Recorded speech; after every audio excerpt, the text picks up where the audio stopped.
Welcome back, guys. We're here for another one of our Lost Caverns of Ixalan set reviews. We've got Yanks on the call, and today is our final episode. We're going to be going over every single multicolor card and giving it a rating between 1 and 5 based on how we think it'll perform in the average, limited deck, so sealed and draft. Make sure you guys check out the introduction to the Lost Caverns, because that's where we go over new and returning mechanics, explain how these mechanics work, and all the different draftable archetypes for you to make sure you have everything you need for your pre-releases. Yanks, welcome back. Good to be back for the last one. We get to talk about all those limited archetype signpost cards we talked about in the introduction. You should all go watch. Yeah. So let's go ahead and jump into Abuelo Ancestral Echo. 3 mana for a 2/2 flyer with Ward 2. You can pay 3, exile another target creature or artifact you control. Return it to the battlefield under its owner's control at the beginning of the next end step. So it does say another. So I will say it's sort of targeted removal, right? Your opponents now need to remove this instead of something else, but also lets you re-trigger all your ETBs. And it's just a good rate. I'm very much in love with this card. Yeah, it's like Giver of Runes in that way, right? It's a removal magnet. But any sort of, repeated flicker effect like this, usually, especially if you get it early in a draft, you can find a way to get a lot of value out of. It's a little bit harder to cast, but it's got some Windrake stats. I'm happy with it. And the Ward 2 helps fix the issue that they will want to remove this instead of your other things, right? Because it's going to be harder to target. So all in all, I think this is a fantastic card and can really help you take over games. By itself, it's not exceedingly powerful, but what it offers you for any of your ETBs is so good. I think this is a 4. I think I'm a little lower at a 3.5, but it's still very good. What's nice about the Ward is that it means you're pretty much never trading down on mana with this card. Yeah. The shock won't do it. Yeah, it'll and if it kills you, it's 3. It's a 3 for 3 in terms of mana at least. There will be some decks where this is just a Windrake and it'll play like a 3. And then sometimes your ETBs, or they can't remove it and you're just running away with things, is going to be extremely powerful. So I agree, it's probably a split rating, but I'm just really excited about it. Akawali, the Seething Tower. 3 mana for a 3/3 with Descend 4. As long as there are 4 more permanents, it gets +2/+2 and has trample. It also has Descend 8. It gets an additional +2/+2 and can't be blocked by more than 1 creature. So it becomes a 5/5 and then a 7/7 and can't be blocked, which is pretty good for just 3 mana. And I'm also fine with a 3/3 for 3 fungus. Yeah, and it also gets trample on the first part as well. That's what I read it the first time, and then I just skimmed it the second. Yeah. Yeah, just card doesn't do a lot in terms of fuel synergies. It just kind of just takes advantage of what you're already trying to do in these colors and gets bigger. It's a payoff card for the synergies that these colors are trying to provide. Yeah. So sort of like, Greta, similar vibe. She did make her own food that you could sack, but I mean, the rest of these colors are going to make it so that way this just comes into play pretty early. I feel like there's a solid chance you could be attacking on 5 with this as a 5/5 with trample. With some of those self-mill mechanics. Yeah, if you have the self-mill cards, then yeah. Or the draw, discard, whatever, discard to equip, things like that. But either way, signpost-wise, I think this is a solid card, but I don't think it is exceedingly strong for signposts. I think this is, for me, just a 3.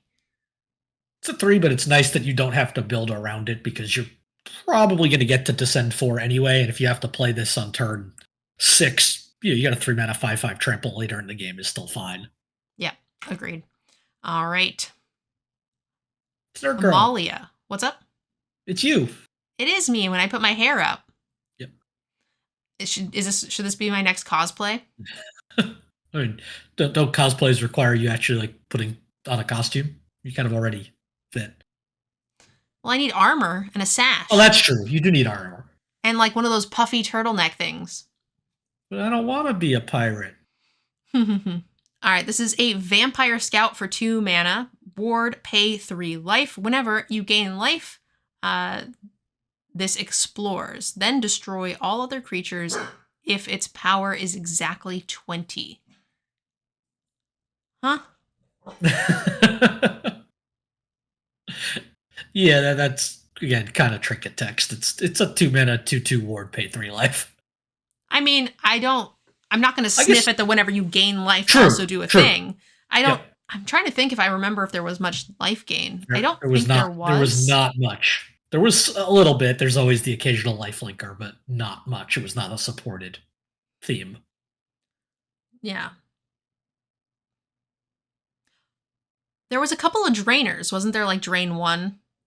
Yeah, there was times. the one black one that did that. Yeah. So like I said, there are I'm a few triggers, but not gonna sniff at that, even though it's not an actual archetype. 1 or 2 explorers, and I'm a happy camper.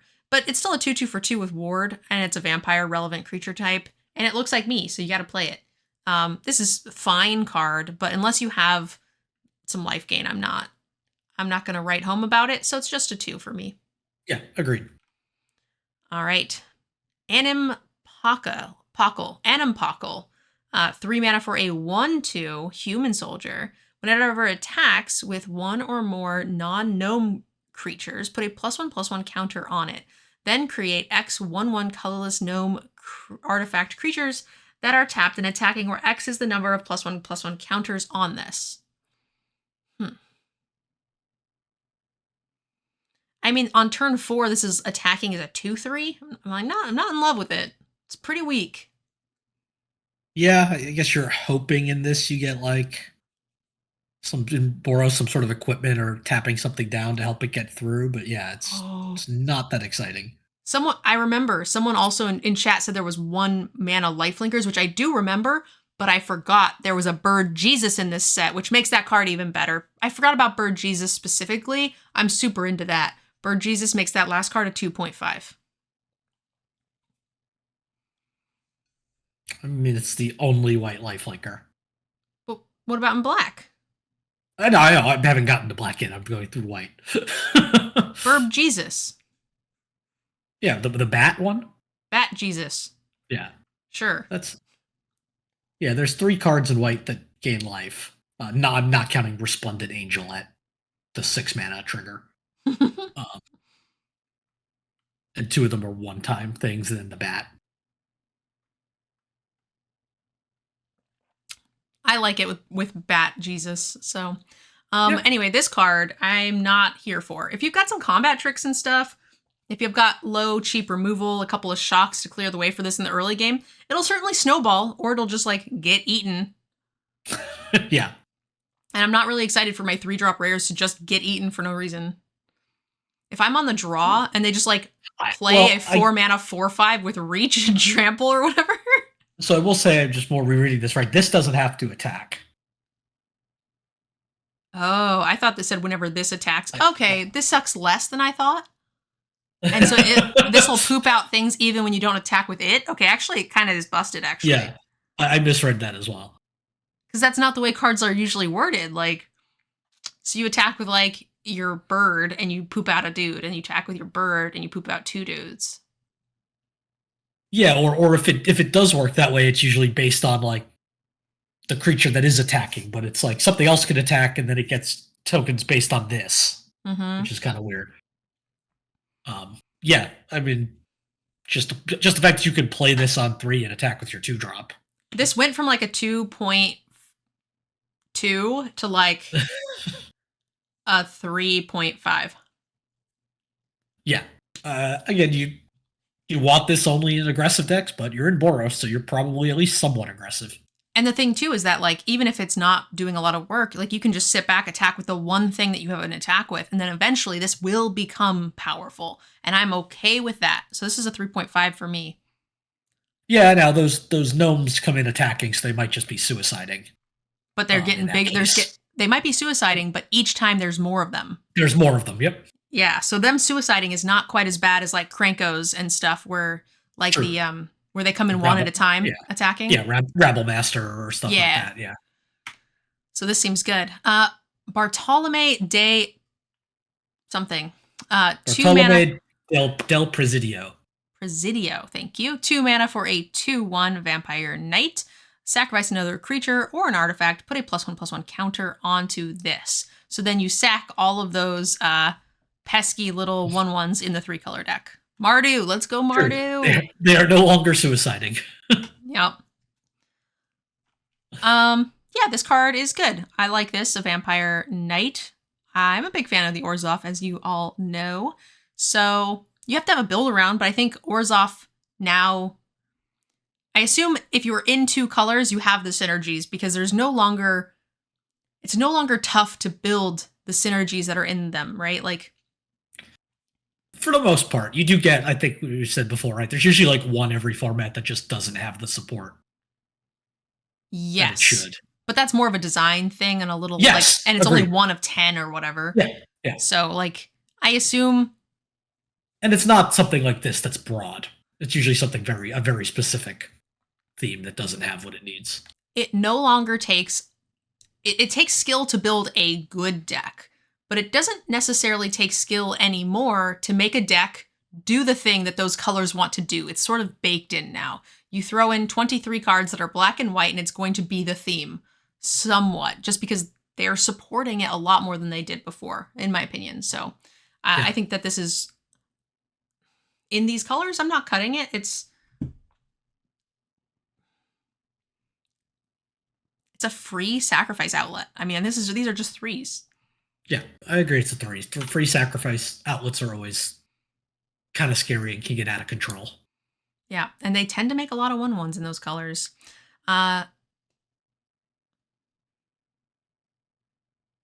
Karaki Sunborn? Yep. I'm trying really hard, guys. I swear I am. I'm not trying to be mean to any names. Karaki Sunborn. I have to like do it phonetically, like syllable at a time and try to figure it out. I'm never good at those things. I can't ever read chat names either. 4 mana for a 4/4. Whenever it attacks, you may tap 2 untapped artifacts and or creatures you control. If you do, discover 3. That's really good card advantage over a long period of time. And a 4 mana 4/4 is fine for Boros. So I'm fine with this card. I think this is a solid 3. Yeah, it does need to attack, but unlike Anim Pacle, but it's big enough to do that. Yeah, absolutely. The Captain Storm, 2 mana for a 2/2. Whenever an artifact enters the battlefield under your control, put a +1/+1 counter on target pirate you control. So it doesn't even need to go on itself. So you can spread your eggs into many baskets. And I think that's great. It's not hard to get artifacts to enter the battlefield, especially when you're pirates and you're creating maps and treasures. Yes, this card is awesome. This is better. This is one of the best signposts, I think, that we've seen so far.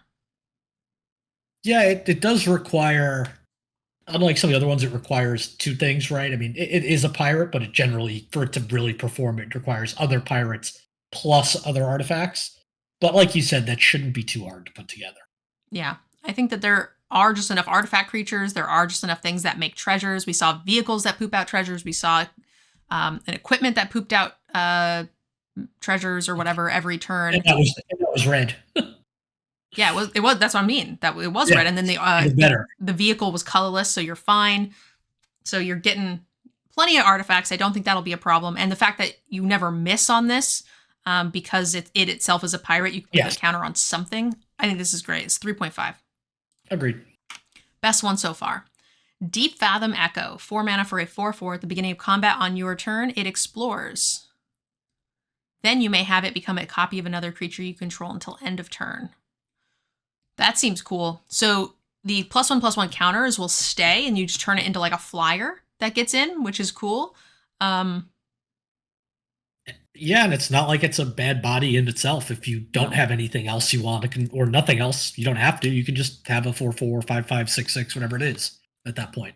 Yeah, it's interesting. This is another one of those situations where our 3.5 and 4 are now so cluttered, because normally this would be a 3.5. Or normally, yeah. I don't know. At this point, it's all everything is a 3 to a 3.4. Or to 3 to a 4. Oh man, I'm so tired. That's really cluttered. Yeah. There's no chaff anymore, so it's hard to distinguish. Like normally I would think this would be a 4. Like in the olden days of like 2 years ago, but it isn't anymore, right? Like this is just a 3.5. Yeah, yeah. I mean, you're right. There isn't chaff. I want to go back to like invasion block drafts where like if you got 21 playables, you did a good job. Right? And you were playing like 18 lands just because it was better than the junk you would have to play otherwise. And I remember like scrapping for like especially in seal pools, people are like, "Why are you running these 3 pieces of crap?" And I'm like, "Find 2 more cards in that color. I dare you." Look at the rest. That just doesn't happen anymore. Like I know. everything, even the sideboard cards are defendable 23 playables now because it's like it's it's no longer destroy target creature with flying. It's destroy target creature with flying, an enchantment, or an artifact, or create 6 treasures. And I'm like, okay, and it cycles. Exactly. Like it doesn't matter anymore. Yeah. Still, that's not to say there's no skill. It's just to say that it's different skill. All cards could be good in the right thing. In some ways it makes it harder to build a good deck, but it does mean that all the cards are usable. So I think this is a 3.5. Agreed. Gishaths Avatar, a bajillion mana for a dinosaur avatar. It's a 7/6 with vigilance, trample, and haste. When Gishath deals combat damage to a player, reveal that many cards from the top of your library. Put a dinosaur creature card from among them onto the battlefield and the rest onto the bottom in a random order. I mean, I'm running it. Yeah, I mean, the card's just very large and scary and quick with haste, and you're in red-green, so you're playing dinos. Well, what if you're Boros and you get this as a potential splash in pack 3? There's a world where you don't splash this. Yeah. Because like there just might not be enough dinos. Yeah, so like I'd be tempted. I mean, I think it would be wrong, but I'd be tempted to do it even there, just because it's a like Boros decks can stall out and not have that little bit of reach to end the game, and this comes out of nowhere to do it. Yeah, it's at 8 mana though. I feel like a lot of times Boros. Yeah, if your Boros deck is getting to 8 mana, you're probably dead. Yeah, and I think that's not correct, but I would be tempted to do it. But I look forward to being like mostly Gruul and then splashing the white in this for the Dino deck. Mwah. That's going to be excellent. Rating wise, it has haste, so it's just a 5 because you can control when this comes down, ensure that you get a little chip damage in, get some triggers. It has immediate impact the turn it comes into play because of the haste. So I think this is a 5. Yeah, I think I'm torn between 4.5 and 5, but it doesn't matter either way. It's great. All right. It's Quin, Firstborn of Gishath. 2 mana for a 2/3 with haste. When it enters the battlefield, you may pay 2. If you do, target dinosaur you control deals damage equal to its power to another target creature. It is built-in punch spell on this little dino. Yes, and it doesn't even have to be the one doing the punching. Well, it's not supposed to be, right? Yeah. Because it's cute because the little baby dinosaur cries and then the mama dinosaur goes chomp. That's flavor. Yeah, I guess in this set it has to be bite, not punch, right? Because they have those little arms. That's true. Yeah,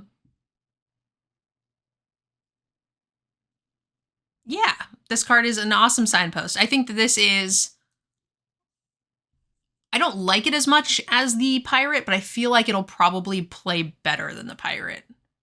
Like this is also like the epitome of a Gruul signpost card, right? It doesn't really tell you anything other than creature smash, but that's what Gruul does. Creature bite, yeah. Yeah.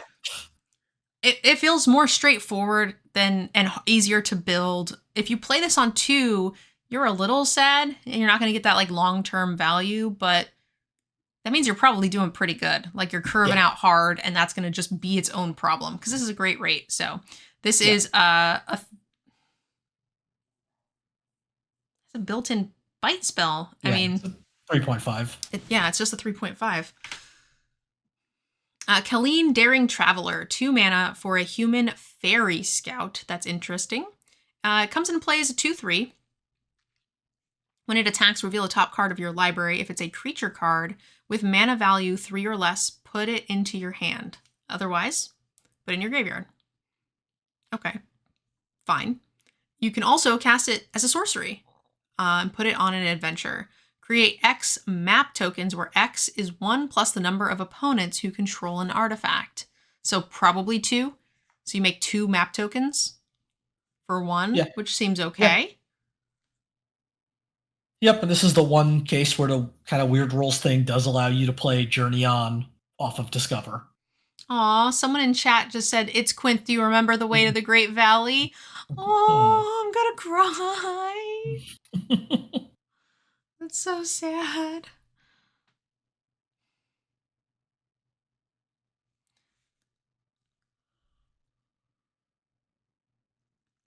I like for 2 mana, a 2/3, you're going to get some attacks. You can put lands you don't need into your graveyard. You can get some potential free draws, but mostly you're just getting lands into your graveyard.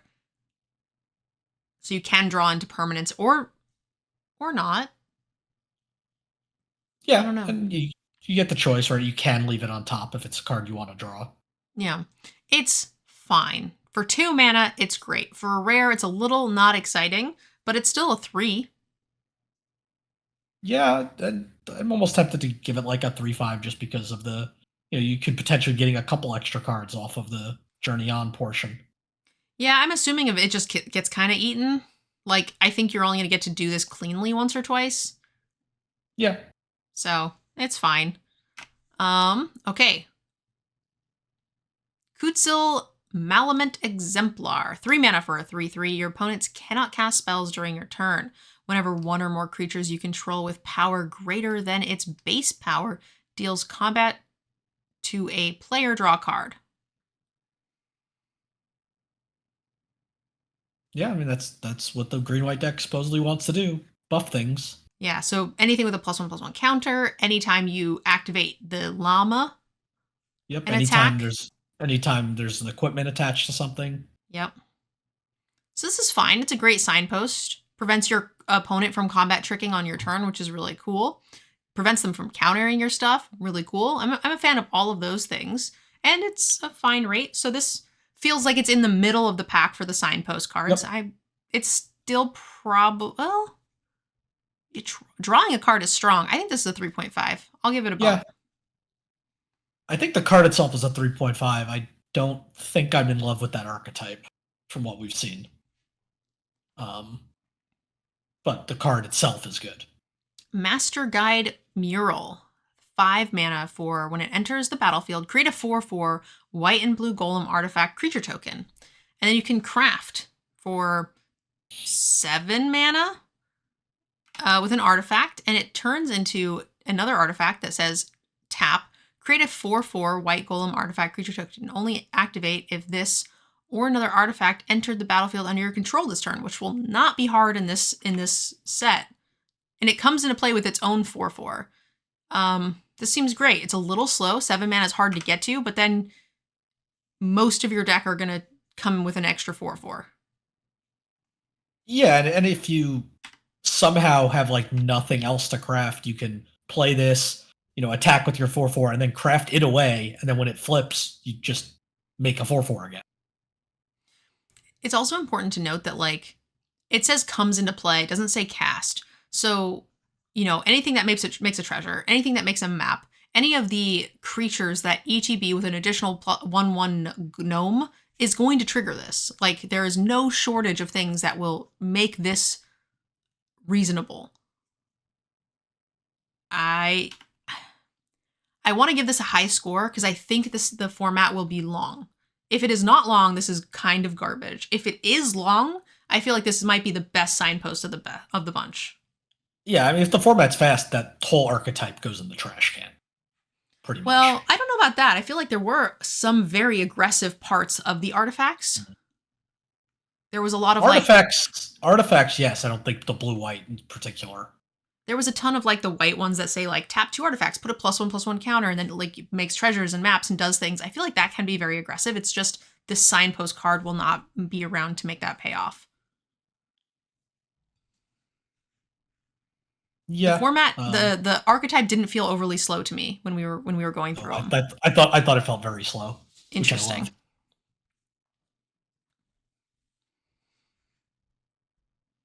That is interesting. I thought it was not the fastest, but certainly not one of the slowest. I thought it was like in the middle. Rating wise, I think this is really good. I'm going to give it a 3.5. Yeah, I agree with that. All right, moving on. Molten Collapse, 2 mana. Choose one. If you descended this turn, you may choose both instead. Destroy target creature or planeswalker. Destroy target non-creature, non-land permanent with mana value 1 or less. So treasures and maps. That's fine. I mean, it's 2 mana, sorcery speed, destroy target creature or planeswalker. That's a 4. Yeah, it's just a strictly better Dreadbore. No reason not to play this card. Mtgnerdgirl, Current Conductor, 2 mana for a 2/3. Merfolk Scout. Whenever a creature you control explores a land card, you may put a land card from your hand onto the battlefield. Whenever a creature you control explores a non-creature card, put a +1/+1 counter on this creature as well. That is a great signpost for exploring, but I didn't see as much explore as I thought for it to be an entire archetype. So, though I think this could be a very strong signpost, it felt the least supported. I mean, all the map tokens, like anything that makes a map token is explore, right? Yeah, you have to have a thing, like enough things that do that, and it felt light to me. Interesting. I don't think it was the most supported archetype, but I thought it felt like there was enough of it. Yeah. I remember in blue not seeing any like real creatures that had explore. We got a couple more in green, so it's really the map tokens we're looking at, and I'm trying to think of all the different things that I thought were worth running with map tokens, and it did. I do remember it feeling light, but maybe I'm wrong. I'm hoping I'm wrong. I tend to like Simic, and it just tends to underplay for me.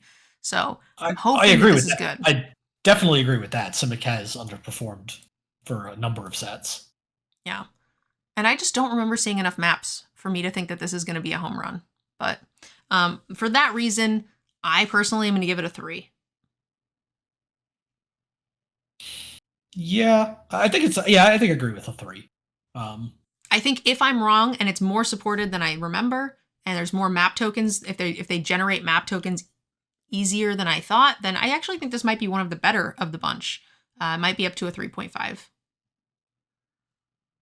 Yeah, I'm trying to quickly take a look, and I've got just in green and blue. I didn't look at artifacts.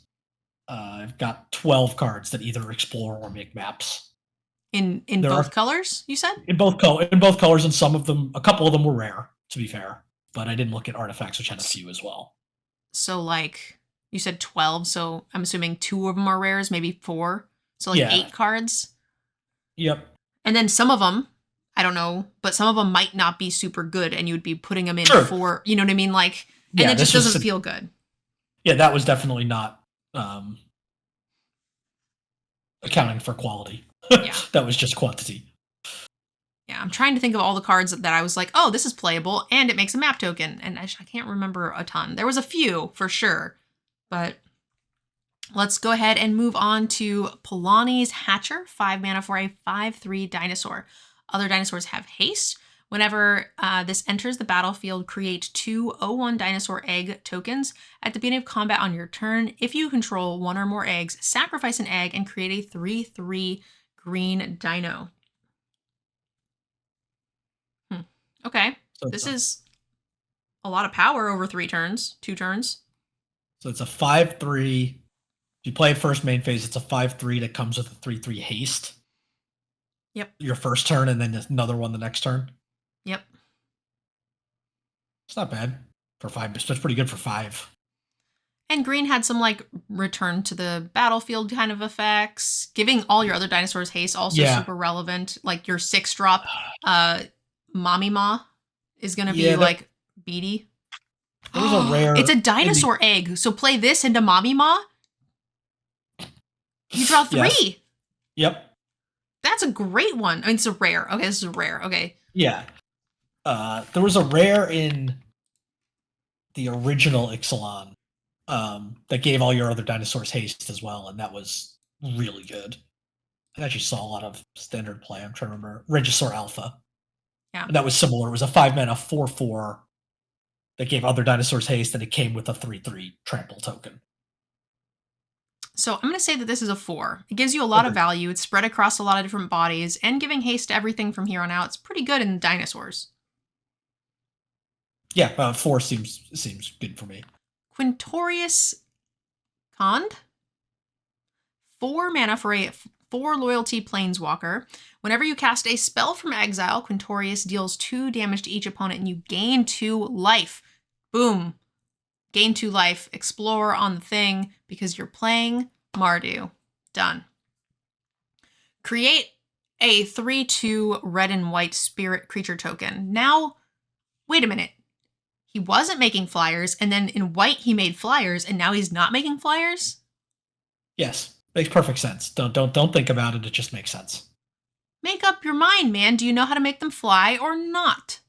+1, make a body. Seems cool. -4, discover 4. Also seems cool. I actually, kind of surprisingly, like the +1 and the -3 like don't seem that different to me. Like, yes, you could hit a 4, which is better than the 3/2, but like you could also hit something worse. So well, the Discover 4 also triggers its static ability. Ooh, that's true. Which drains 2. Okay. -6, you can exile any number of target cards from your graveyard. Add a red for each card exiled this way. You may play those cards this turn. Okay. I like it. I mean, it's a planeswalker, and it comes into play. It does a thing. So it's reasonably costed. It comes in effectively with 5 loyalty if you want. And a body that protects it. Yeah. So I'm just trying to decide if that's quite a 5 for me. Yeah, I mean, it comes with protection and card. It has protection and effectively card draw with Discover 4, which also doubles to drain for 2. You don't really hit the spell from exile. Really only occurs in this set for Discover, and if you happen to be playing Naya, the one Kellen that has the adventure. So that shouldn't come up too often. Someone said the flying spirits are from Abuelo. I thought there was a spell, like an instant or sorcery called Quintorius is something. No, what it is it's Abuelo's Awakening, but it's a picture of Quintorius doing it. Oh. It is Quintorius casting the spell. Oh. That is because he's awakening Abuelo. Yeah, and it's making a 1/1 flyer, spirit flyer. And yes, so the 1/1 spirit is grandfather, yeah. I guess. Yeah. So Quintorius, come on, man, figure it out. Stop making me have to draw feet on my spirits. I think this is a 4.5. I don't think it's strong enough for me to quite want to push it to a 5. It's slow incremental value that will win you the game, but like it doesn't do a ton for the first like couple of turns. You got to build slow. I'm torn. Like, I think definitely like a year or two ago, this is definitely a 5. Here, I still want to give it a 5 because it still comes with a body and just the way planeswalkers just warp the way the entire game is played. Like, it just turns everything into find a way to kill the planeswalker, especially one that will keep making value every turn. There are planeswalkers when they come down, I feel like, oh, I'm gonna die. Oh, I cannot beat this. This feels like a planeswalker where in a good chunk of games, I do that thing where it's like, okay, time to play. I can beat this. Like, and you have a different mindset. Like Chandra 6 is one of those ones where it's like, oh, I guess I just can't win. Some of the Lilianas. This to me feels a little bit more borderline. I think it's something that I can still have a game with it on the board. Yeah, I agreed. It's not at the level like of Chandra 6 for sure. And that's all I mean. You know, my 4s are winning the game if left to do their thing. 4.5s are certainly doing that if I cannot answer it on my turn. 5s are winning the game even if I have an answer the same turn, right? Yeah, I don't know. Something about planeswalkers just I always want to, as long as they're doing something that's not like specifically tribal or weird, as long as they're going to create value every single turn, I feel like they just change the game. You turn the game into a mini game about the planeswalker. which the effect of that is significant. That is true. I think it is a difference in our rating scales. Like I said, mine is usually based on when I have the answer. Like a 5 doesn't matter if you have an answer, it changes the game enough for me to win. 4.5 is they have the answer for it the next turn, and does it affect the game enough for me to still win? And then the 4 is like, it needs to be left on the board for like a long period of time, but definitely wins games. So I think it's just a difference in how we rate those things. Yeah. So if you play a Quintorius and they answer it on their turn, is it a 5? Because that's what my 4.5 is. Yeah, we gave 5 to some of the gods, and if you just have the answer for those, they don't come. Like if you have the exile for that, which I know is a specific type of answer, but same for planeswalkers is a specific type of answer. It's just damage. Like a lot of burn spells will do it. Just having more creatures than your opponent will do it, right? Like that, and then they're gone for good. Whereas the gods come back. No, that's why I said if you have the exile removal for it, because they don't if they get exiled. Yeah, so you're talking about like 2 spells that they could potentially have access to if they're in those colors and they've drawn them, versus just having more creatures than them, or having an evasive flyer, or something along those lines. I feel like the need to how you will kill a planeswalker versus needing the exile for the gods is not the same. Yeah, I think it's not the same, but I think it's comparable. Really? Comparable? That's crazy. I think you are right that you could have more creatures and that might do it, but you might be throwing away 3 creatures in the process to do it. Or just a flyer or a menace or a land, you know what I mean? Like it comes in at 5, right, with +1. So you need something large that's evasive, not just a flyer. Trample +2/+0. Like, I don't know. There's a lot. But I mean, but even killing planeswalkers was that easy, they wouldn't be that good. And a lot of them haven't been anymore. Like we've seen a ton, like the Gnar sets and stuff that have been coming out. They haven't been that good. They have really toned back how scary planeswalkers are in limited. Yeah. That's just how I've felt. They haven't felt unbeatable to me. They are no Dream Trawler. No, but that wouldn't even be on our rating scale. That card. I mean, that's my 5s. Like the game becomes near impossible to win at that point. That's what my 5s are. If Dream Trawler is the level, then we'll get one of those every 5 years.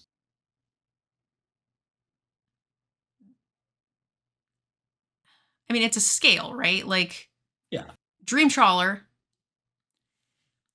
does the card make it go from I am very, very winning this game to I cannot win this game when they play it, right? That is the 5. And yeah, maybe it's a 95% chance, but that's still very high. Dream Trawler 0, like it's a scale. My 5 is probably like, do you swing the game by 70% from my favor to yours? Then probably a 5. Yep. Saheeli's the Sun Brilliant, 2 mana for a 2/2 Human Artificer, 2 mana to tap. Create a token that's a copy of another creature or artifact you control, except it's an artifact in addition to the other types. It gains haste, and then you can sacrifice it at the beginning of the next end step. This is free craft fodder. Yeah.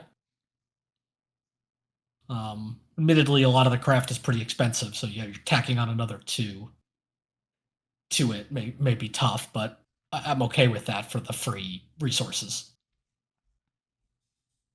Yeah, you just get to attack with free creatures when you want to. Yeah. Oh, yeah. It's not a sorcery, so you just have like chump blockers. You got some kiki-jiki action. Oh, yeah, I think the card is definitely good. And the fact that it can do creatures as well as artifacts is obviously the what makes it that good. Yeah, you should use them for infinite blockers, attacking with evasive stuff. I think this seems really good for a 2-drop. It's a mythic, so I would expect it to be very good. This feels like a 4. This can win games if unanswered, but it's easy to answer and it takes a long time. Yeah, I agree with that. The Sovereign, 4 mana for a 3/4 ward 2. When it attacks, for each creature you control with power greater than that creature's base power, Put a number of +1/+1 counters on that creature equal to the difference. So they just get bigger and bigger. You put a +1/+1 counter, it gets +2, and then it's +4, and then 8, which is cool. For each creature you control. So those creatures don't even need to attack. It's just this one. This is insane.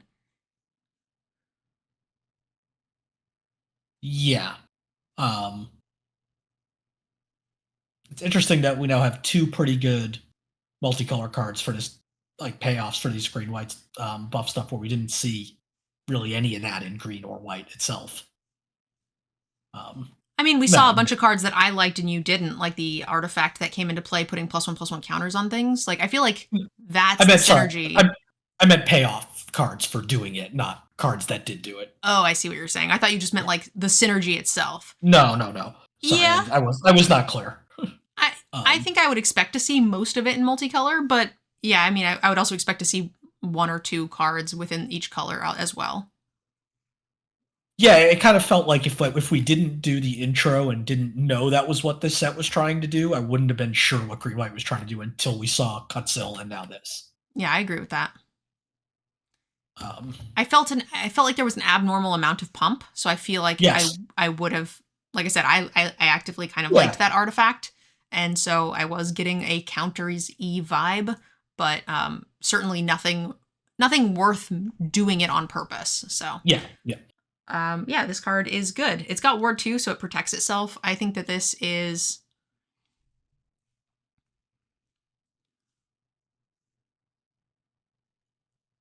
also a 4.5.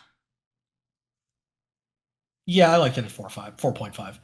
It's tricky, right? Like, I want to give it a bump because it's super fragile. It doesn't have haste. You have to you have to be able to attack with it, even if it's just once. That could be good enough.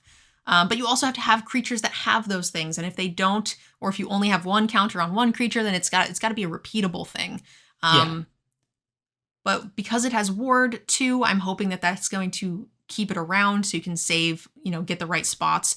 And because your deck is built to pump other things, I think this will attack cleaner into things than it looks like it will, because it itself will also get counters from other things. So yeah, and these decks are probably going to be a nightmare in combat because they're going to be playing multitude of combat tricks. Yeah. Squealing Emergence, 3 mana for a sorcery with Fathomless Descent. Return to the battlefield target non-land permanent card from your graveyard with mana value less than or equal to the number of permanent cards in your graveyard. Okay. This is a very late gamey return spell, but I think I'm playing this. Yeah, I think this card's okay. I mean, I know it's target non-land permanent, so it's a little better, but the creature ones that always work don't always make it into your deck. Now, granted, they're a little more expensive usually. They usually cost 5, yeah. 5. But this is a late game play anyway, so I don't. And it says non-land permanent, which is also relevant. Which is that's the biggest difference here. That's probably the multicolor aspect of this card. And you're just trading up on mana versus I don't want to spend 5 mana if the best thing I can get is a 4/4. Whereas you're spending 3 mana and I think that does help. It matters. It matters. I think it matters a little less than usual because you're not going to be able to do that until later in the game. Yeah. When that mana savings may still be relevant, but not as relevant. Well, I think in a regular game, I would agree with that statement. But in this format where everything black is really trying to do is self-mill and get your stuff into the graveyard. And other cards are incentivizing you to have descended, right? So you're getting more of those things in there more rapidly. So I still think that this is only a 3, but I think it is easy. It's easier to rate it high because of the set that it's in. If we were just rating this in general, without knowing what set it was in, I would agree with you 100%. No, I think a 3 is fair. I think it sounds better than it actually is. The Ancient One, 2 mana for an 8/8 with Descend 8. It can't attack or block unless there are 8 or more permanents. You can pay 4, draw a card, then discard a card. When you discard a card this way, target player mills cards equal to its mana value. Well, there's another cookie for you. Why? You can mill people out. Okay, but if I play this and I mill them out, and that's a real bad way to play this card. Most of your cookie things are bad ways to play. But they're using the card as intended and winning anyway. They're using bad cards as intended to win. True. This is a good card that you're trying to have me throw my deck in the trash and still try to win. That's different. I want you to throw their deck in the trash. But that's not what this deck does. That's like having a card that says like, your opponent draws one card, deal 2 damage to or 5 damage to any target. And you're like, okay, well, now you have to mill them out. So you like purposely don't target them with the 5 damage, but make them draw 1 card 40 times. No. So that's not how that card's supposed to work? No.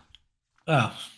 We use bad cards. I need to reevaluate some things. We use bad cards correctly, and that is how you win cookies.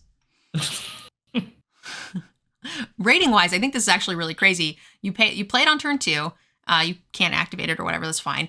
Turn 4, you can draw and discard. You're not losing anything, and you discard like a 5-drop or whatever. That feels fantastic. There's cyclers in this. It will not be long until you're hitting them with an 8/8. Yeah, no, I think this card's very good. For a mythic, I wouldn't even hate because it has no trample. It has no like extra stuff when it is attacking. I actually wouldn't hate if it also had haste. So like on 6 or something, you could like do the thing, and then attack with an 8/8. Like that would be crazy. I know. Yeah, I think that's more just a blue-black doesn't really get haste. Yeah. But just like a vanilla 8/8 for a mythic, it's cool. It's still great. It is... What do I want to call this card? I think I just want to call this card a 4. Yeah, I feel like I'm going to play this on 2, and then my opponent's going to play the 3-mana 6/6 and just like laugh because I can't block it with the 8/8. They're just going to play a colorless land that takes three freaking cards out of your graveyard. Yeah. So I'm just going to call it a 4. It's big. I think it's a 4. Yep. Okay, now we have a legendary vehicle, 5/5 for 4 mana. Whenever it attacks, create a treasure token. Until end of turn, you may look at the top card of your library at any time. You may play lands and cast spells from the top of your library. What? Yes, please. Like lands and spells? Yeah. You may play all cards from the top of your library. And this attacks on turn 4 as a 5/5, which they probably can't block. Yeah. Yeah, ideally you have 3 power worth of creatures from like turns 2 and 3, so you don't have to play something on 5. I mean, so you can use all your mana to get the cards off the top. 3 mana 2/3s that do stuff is like the new vanilla. Yeah. So, no, I agree. It's not hard. Yeah. You just play the 2 mana red dinosaur. That's a 3/2. Yeah. Also, dinosaurs crewing boats is funny. That is funny. But even, I mean, that's uncommon or whatever. Like, there are plenty of commons that are just 3/2s. And there's also a world where, like, on turn 5, you just play 1, look at the top card, put a land into play a 2-drop from your hand or whatever. Like, it just snowballs really icky. This card's very good. It is a good point someone makes. This can't attack on 4 because it would have summoning sickness when it's a creature. No, I didn't mean attack on 4, but you're playing this on 4, and the next turn you can attack. Oh, yeah, attack on 5. Yeah. Attack on 5 as a 5-powered creature. There's a good chance that this is coming in. Yeah. That is I'm sure I just misspoke. No, you said it right. You said it right. I just forgot what you said.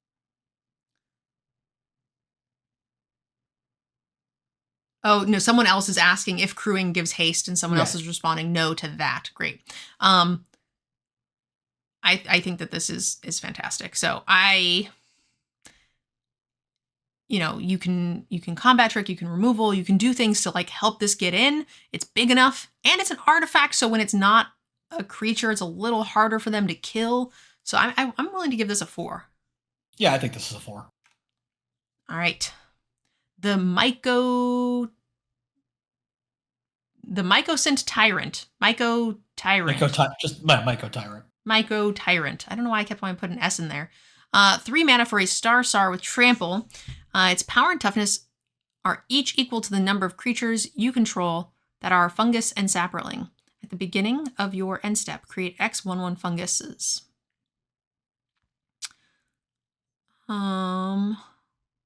This creature can't block, where X is the number of times you descended this turn.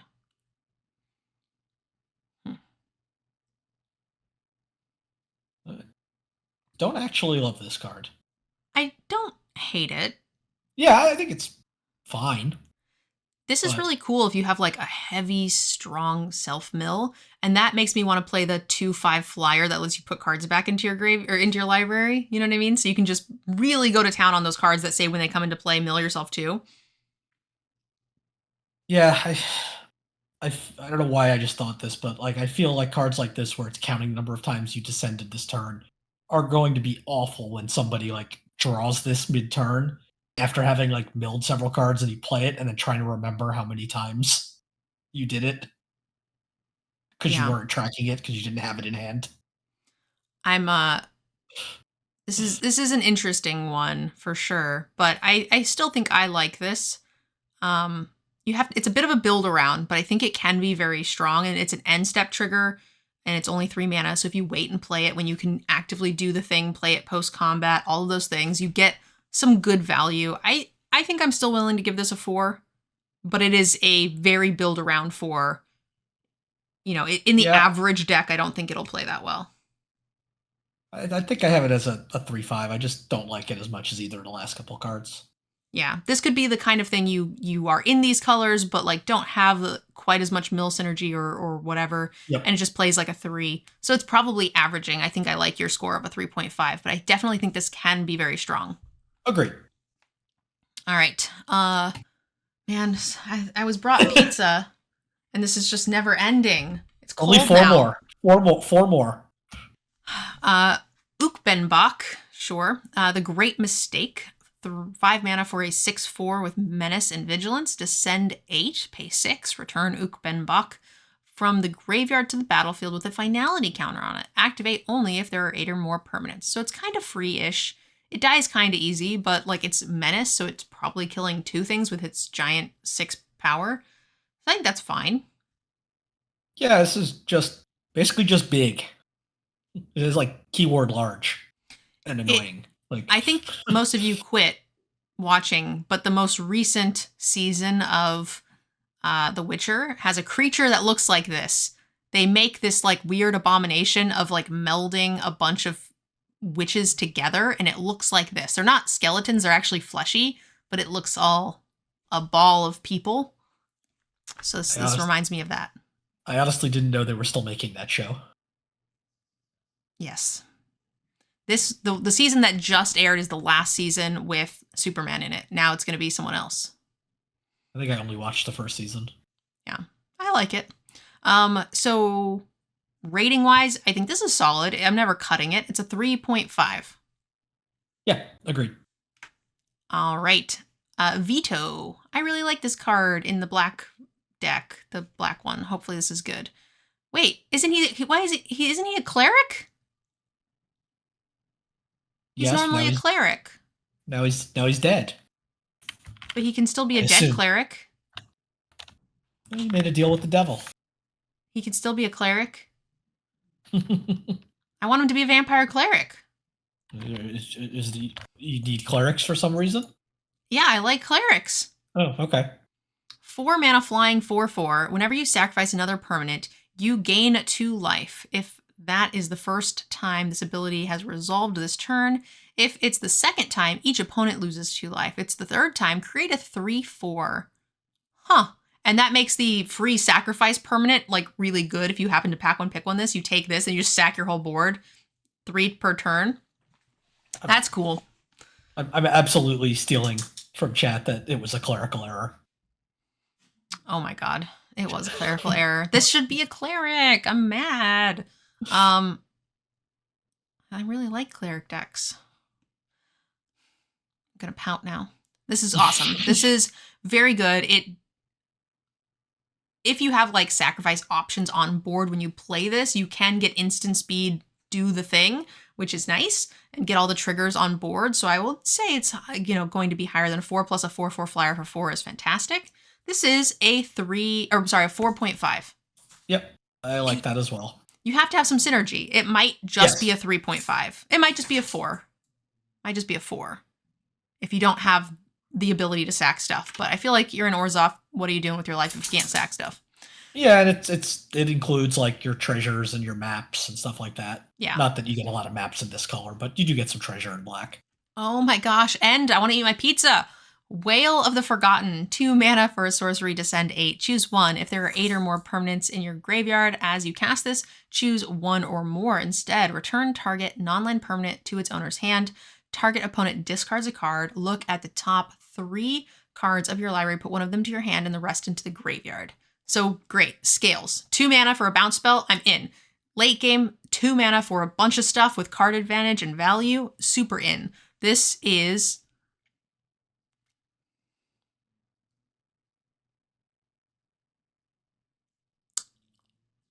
Sparta?